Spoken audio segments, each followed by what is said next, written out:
அண்ணன் சீமானின் மாலை நேர அரசியல் பயிலரங்கத்திற்கு வருகை வந்திருக்கும் உறவுகள் உங்கள் அத்தனை பேருக்கும் புரட்சிகர வாழ்த்துக்களும் வணக்கமும். அண்ணன் சீமான் நேற்று வரலாற்று சிறப்புமிக்க ஒரு பேருரையை விக்கிரவாண்டி பகுதியில் நிகழ்த்தினார். அது எப்படி இருந்தது என்று சொன்னால், நேஷனல் சிமெட்ரி யார்டிலே ஆபிரகாம் லிங்கன் பேசியது அந்த உரை எப்படி இருந்ததோ, அதிலிருந்து சரியாக 100 ஆண்டுகள் கழித்து Martin Luther king I have a dream என்று பேசினானே, அதே இடத்தில் அந்த உரை எப்படி இருந்ததோ, ஜூலியஸ் சீசரின் கொல்லப்பட்ட ஜூலியஸ் சீசரின் உடலை கையிலே தூக்கி கொண்டு மார்க் ஆண்டனி ஜூலியஸ் சீசருக்கு எதிரான மனநிலையில் உள்ள மக்களை பார்த்து மார்க் ஆண்டனி எப்படி பேசினானோ, அப்படித்தான் அண்ணன் சீமான் அவர்கள், இவர்கள் தோற்று போனவர்கள் அவ்வப்போது தேர்தலில் வெற்றி பெறுவார்கள் என்று வரலாற்று சிறப்புமிக்க உரையை அவர் இந்த மண்ணிலே நிகழ்த்தினார். ஓசோ சொல்லுவார், எம்டி கப் என்ற ஒரு புத்தகத்திலே ஓசோவை ஒருவன் பேட்டி காண்பதற்காக செல்வான். அப்பொழுது ஓசோக்கு பாருங்கள் என்ன அருந்த விரும்புகிறீர்கள், ஒரு பிளாக் காஃபி, 2 பேருக்கு 2 கோலை வைக்கப்பட்டது. ஓசோ தன் கோலையில் காப்பியை ஊத்திடுவார். அடுத்து அந்த பத்திரிகையாளரோட கோலையில கப்பில் காப்பியை ஊற்ற மாட்டார். ஊத்திருக்க நீங்க எடுத்து சாப்பிடுங்க பாரு, இல்லை இது எம்டி கப்பும் பாரு அந்த பத்திரிகையாளர். ஓசோ சொல்லுவார், இல்லைங்க ஆல்ரெடி அதுல காப்பி இருக்கு, இல்லைங்க அது எம்டி கப்பு பாருங்க அப்படிம்பாரு. என்ன பொருள் என்றால், ஏற்கனவே பல்வேறுபட்ட 2ஆம் கட்ட சிந்தனைகளால் நிரம்பி வழிந்து கொண்டு இருக்கிற அந்த கப்பை நீங்கள் காலி செய்தால்தான் அண்ணன் சீமான் பேச்சு இறங்கும். அப்படி ஒரு ஆகச்சிறந்த வரலாற்று சிறப்புமிக்க இந்த கூட்டம் தான் அண்ணன் உரையாற்றுக்கு கூட்டம். அண்ணன் அடிக்கடி சொல்லுவார், நான் பழைய கட்டடத்திற்கு வெள்ளி அடிக்க வந்தவன் அல்ல, அந்த கட்டடத்தை முற்று முழுதாக தகர்த்து புதிய கட்டடத்தை கட்ட வந்த புரட்சியாளன் என்பார். இங்கு அண்ணனுக்கு முன்னால் எல்லோரும் அரசியல்வாதிகளும் சாக்கடையை உருவாக்கி வைத்து விட்டு அதற்கு மருந்து, கொசுவுக்கு மருந்து அடித்து சாக்கடையில் உற்பத்தி ஆகிக் கொண்டிருக்கிற கொசுவுக்கு மருந்து அடித்துக் கொண்டிருந்தார்கள். அண்ணன் சீமான் தான் சாக்கடையே வேண்டாம் என்று சொன்னான். வேற யார் இந்த அரசியல் இங்கே மாற்றி போடுவார்? தமிழகத்தின் சிற்றூர் எங்கும் நகராட்சி எங்கும் ஒரு ஆகச்சிறந்த அரசியல் பயிலரங்கம், பொலிட்டிக்கல் சயின்ஸ் கிளாஸ், அரசியல் வகுப்பறை எடுத்துக் கொண்டு இருக்கிறார்.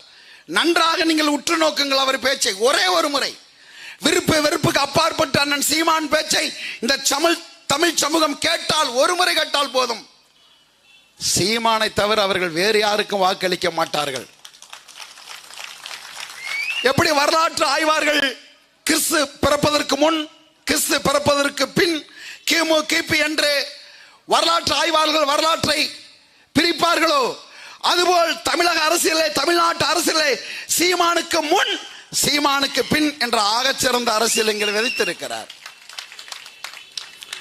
எப்பா எங்க அண்ணன் நீங்கெல்லாம் வரலன்னா பாதி பேர் இனம்னா என்ன, மொழினா என்ன, வரையற என்ன, அரசியல்னா என்ன, நிலமன்னா என்ன, ஆகச்சிறந்த கோட்பாடு தமிழ் தேசிய அரசியல், பொருளியல் கோட்பாடு, சூழலியல் கோட்பாடு, கல்விக்கான கோட்பாடு, எல்லாற்றுக்கும் ஒரு அரசியல் வரையறை ஏற்படுத்தி வைத்திருக்கிறார்.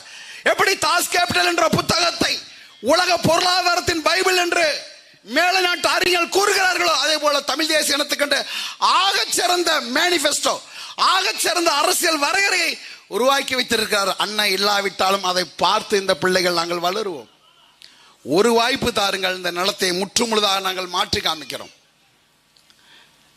234 சட்டமன்ற உறுப்பினர், ஏற்கனவே 159 பேர் இருக்கிறாங்க. அன்னி ஒரு செல்வா அவர் என்ன செய்ய முடியும்?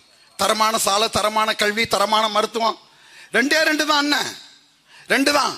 ஒரு கலெக்டர் மகனுக்கு இந்த நிலத்துல என்ன கல்வி கிடைக்கிறதோ அதே கல்வி களத்து மேட்டில் நிக்கிறவனுக்கு கிடைக்கணும். அதுதான் கல்வி கொள்கை. ஒரு மந்திரி மகனுக்கு என்ன மருத்துவம் இந்த நிலத்துல கிடைக்குமோ, மாடு மேய்க்கக்கூடிய ஆத்தாப்பனுக்கு அந்த மருத்துவம் தான் கிடைக்கணும், வேற எதுவுமே இல்லை. எப்படி சீமானியதை மாத்துவீங்க? 6 லட்சத்துக்கு மேல அரசு ஊழியர்கள் இங்க இருக்கிறார்கள், எப்படி மாத்துவீங்க? ஒரே ஒரு கையெழுத்து தான். முதலமைச்சர் முதல் கடைக்கோடி அரசு ஊழியர்களை உங்கள் பிள்ளைகள் அத்தனை பேரும் அரசு பள்ளி கல்லூரியில் தான் படிக்க வேண்டும். சட்டம் ஒண்ணு. முதலமைச்சர் முதல் கடைகோடி அரசு ஊழியர் வரை நீங்கள் அரசு மருத்துவமனையில் தான் நீங்கள் வைத்தியம் பார்க்க வேண்டாம். அரசாணை முடிஞ்சு எல்லாமே இங்கே தரம் உயர்த்தப்பட வேண்டும். மாற்றம் பாதையை தேடுகிற காலம் அல்ல, பாதையை தேடுகிற பிள்ளைகள் அல்ல, பாதையை உருவாக்குற பிரபாகரன் பிள்ளைகள் நாங்கள். எங்களுக்கான பாதையை நாங்களே வகுத்து கொண்டு பயணிக்கிறோம். அண்ணன் சீமான் வெயிலை அதிகம் நேசித்தவன். வெயிலை நேசிக்க மறக்கிற உங்களை நிழல்கள் நிராகரித்து விடும் என்கிறார்கள். அப்படித்தான் இந்த நனத்தின் துன்ப துயரங்களை, இந்த மக்கள் படுகிற இன்னர்களை எல்லாம் சுமந்து சுமந்து சுமந்து சுமந்து ஒவ்வொரு அடியாக கவனமாக லட்சக்கணக்கான தம்பி தங்கைகள் நம்மளை பின்தொடர்கிறார்களே. எதை பேச வேண்டும், எதை சொல்ல வேண்டும், எதை குறிப்பெடுக்க வேண்டும் என்று அடுத்த தலைமுறை பிள்ளைகளை, படித்த தலைமுறை பிள்ளைகளாக இன உணர்வும் மான உணர்வும் கொண்ட பிள்ளைகளை வளர்த்தெடுக்கிற ஆகச் சிறந்த புனித பணியை தான் அண்ணன் சீமான் இந்த நிலத்தில் செய்து கொண்டு இருக்கிறார்.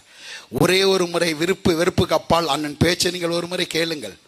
ஆகச் சிறந்த பேச்சு. நேற்று 86 சொர்ணோபில்லை வெடித்த அணுமுலையில் இருந்து இன்று ஸ்டெர்லைட் வரைக்கும், பரந்தூர் விமான நிலையம் வரைக்கும், முல்லை பெரியாறு, காவிரி, பாலாறு, எல்லா சிக்கல்களும் இந்த திராவிட கட்சிகள் எடுத்த நிலைப்பாடு ரொம்ப அழகாக விமர்சித்தார். அவர்கள் தோற்று போனார்கள். அவ்வப்போது தேர்தலில் மட்டும்தான் அவர்கள் வெற்றி பெற்றார்கள். ஆகச் சிறந்த உரை, உலகை புரட்டி போட்டு ஆகச் சிறந்த உரை என்ற புத்தகம் இருக்கிறது. அதில் கூட அண்ணன் இது போன்ற ஒரு ஆகச் சிறந்த பேச்சை நான் காணல. அவ்வளவு பேச்சு. அறிவற்ற வீரம் அரியணை அறியதுண்டு, வீரமற்ற அறிவு எதற்கும் பயன்படுதலைங்கிறாரு போர் தொழில் பழகுங்கிற நூல்ல ஐயா இறையன்பு. ஒவ்வொரு மனிதனுக்கும் வீரம் அவசியம். அதுவும் தமிழ் தேசிய குடியில் பிறந்த ஒவ்வொருவனுக்கும் வீரம் அவசியம். உண்மை உறக்க சொல்வதற்கும் உதவா கரைகள் விமர்சனத்தை உதறி தள்ளுவதற்கும் இங்க வீரம் அவசியம் என்கிறார் ஐயா இறையன்பு. அப்படித்தான் அண்ணன் எங்கள் பிள்ளைகளுக்கு, தமிழ் தேசிய இனத்தின் பிள்ளைகளுக்கு வீரத்தை போதிக்கிறான். போரும் ஏறும் தமிழரின் குலத்தொழிலப்பாடு போதிக்கிறான். அரசியல் பயிலரங்கம். நீங்கள் எல்லாரும் நீங்க சாதி கடந்து மதம் கடந்து வந்து பாருங்கள். ஆகச் சிறந்த உரை. கூறு போட்டது திராவிடம். எங்கள் முன்னத்தியர்கள் அதிலிருந்து படிப்பனே அறியவில்லை. ஒரு பறையரை நிப்பாட்டினால் படையாச்சி வாக்களிக்க மாட்டார், படையாச்சியை நிப்பாட்டினால் பறையர் வாக்களிக்க மாட்டார். ஒரு இந்துவை நிப்பாட்டினால் கிறிஸ்தவர் வாக்களிக்க மாட்டார், கிறிஸ்தவரை நிப்பாட்டினால் இஸ்லாமியர் வாக்களிக்க மாட்டார்கள். சொந்த சமூகத்துக்குள்ளே, சொந்த தமிழ் குடிக்குள்ளே சாதிகளாக கூறு போட்டு பிளவுபடுத்தி வாக்கரசியலை இவர்கள் வகுத்து வாங்கி கொண்டிருந்தார்கள். வந்தானப்பா ஒருவன், அத்தனை பேரும் தமிழ் தாயின் பெற்றெடுத்த தவ புதல்கள், நாம் அத்தனை பேரும் தமிழர்கள் என்ற ஒரு கொடையில் அவன் இணைத்தான். வருவான் பாருங்க. 34 மந்திரி வருவான், 159 எம்எல்ஏ வருவான், 74 மாவட்ட செயலாளர் வருவான். நீங்க இத்தனை பேரும் தலையில தொங்குனா கூட காசு கொடுக்காம இப்படி ஒரு கூட்டத்தை கூட்ட முடியாதப்பா. கருத்தியலை மட்டுமே விதைத்து ஆகச் சிறந்த தமிழ் தேசிய கோட்டையை கட்டி எழுப்பியிருக்கிறார் சீமான். 2026 அரியணை ஏறும் வரை எங்கள் போராட்டம், எங்கள் பேச்சு, எங்கள் முயற்சி, எங்கள் ஓட்டம் ஒருபோதும் ஓயாது. இருக்கிறார் படித்தவர் அண்ணன். எல்லா மேடையிலும் கேட்கிறாங்க, நீங்க எந்தெந்த வேட்பாளர்லாம் உங்க வேட்பாளர் நிப்பாட்டு, நாம் தமிழர் கட்சி அறிமுகப்படுத்திருக்க இந்த வேட்பாளர் நிப்பாட்டு.